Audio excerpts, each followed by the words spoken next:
அதே மாதிரி தற்குறிகள்னு சொல்லாதீங்க, லீகல் டேர்ம்ஸோட விஷயம் தெரியாது. அப்போ நீங்கள் தான் முன்னாடி வந்து பொதுமக்களுக்கு தெரியுமா சொல்லியிருக்கணும். சுப்ரீம் கோர்ட் ரூல்ஸ் 2021 இங்கே சுப்ரீம் கோர்ட் ரூல்ஸ் போட்டிருக்காங்க. நைட்டில் கவர்மெண்ட் பர்மிஷனோட போஸ்ட்மார்ட்டம் பண்ணலாம். ஆனால் சில பல கண்டிஷன் மட்டும் தான். சில பல கண்டிஷன்னா அந்த போஸ்ட்மார்ட்டம் ரிப்போர்ட்டை வச்சு தான் குற்றவாளியை அந்த கொலைக்கான சம்பவத்தை கண்டுபிடிக்க முடியும். அப்படின்னா இறப்புக்கு, அந்த பாடியோட இறப்புக்கு கண்டுபிடிக்க விஷயம்னா நைட்டு பண்ணக்கூடாது.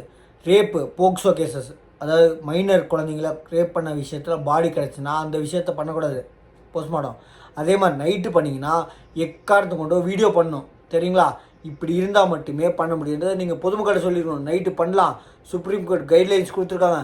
ஆனால் வீடியோ எடுத்து பண்ணணும், நாங்கள் பக்காவாக பண்ணியிருக்கோம், அதை பாதுகாப்பு வச்சுருக்கோம். கோர்ட்டு கேட்டாங்களா, கொடுக்குறது தயார்னு ஒரு வார்த்தை சொன்னீங்களா? துப்பு இல்லை சொல்கிறதுக்கு. வெளியே இருக்க இல்லைக்கு ஃபஸ்ட்டு அடிக்க விடு, அப்புறம் வெளியே இருக்க வைக்கலாம், சரியா?